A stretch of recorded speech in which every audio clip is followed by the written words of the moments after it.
हमारे YouTube channel को subscribe कीजिए, बेल का घंटी टिपिए सबसे पहले वीडियो देखने के लिए।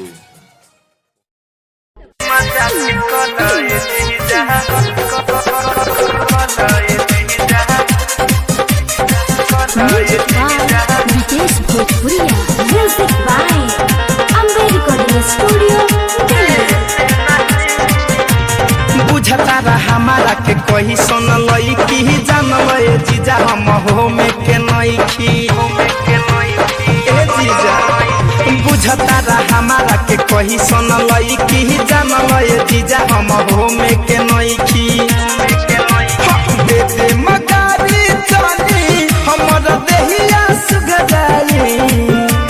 दे दे मकारी चली हमर देहिया सुगदाई मुँह से मजाक कलय जीजा देह से नहीं मुँह से मजाक कलय जीजा देह से नहीं।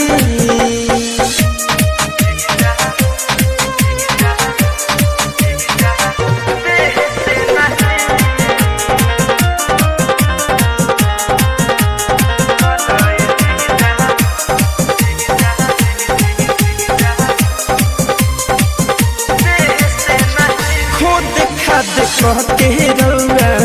करत नहीं खिसही आइल बानी घर तबुआ अस्थिर से रही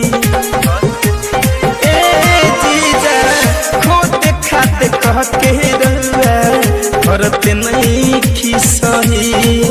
आइल बानी घर तबुआ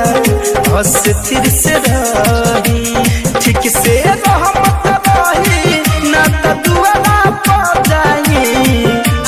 ठीक से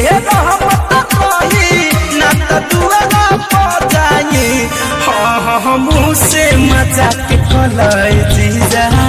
देह से नहीं मुँह से मजाक कलय जीजा देह से नहीं।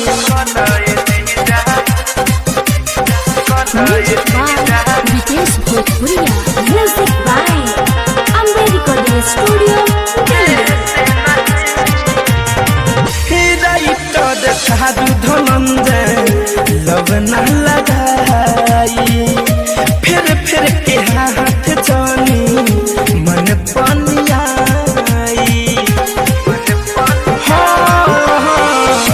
फैशन फिरोज मीठू लब न लगाई फिर के हाथ जानी मन पनियाई फर के रही रउआ हमारा नियरा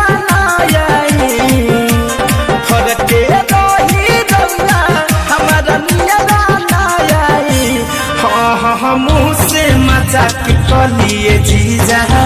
देह से नहीं मुँह से मजाक कलिए जीजा देह से नहीं। बुझता हमारा के कही सुन लई की जानल जीजा हम हो में के नईखी दे दे मकारी चली हमर देहिया सुगदाई दे दे मकारी चली हमर देहिया सुगदाई मुँह से मजाक कलय जीजा देह से नहीं मुँह से मजाक कलय जीजा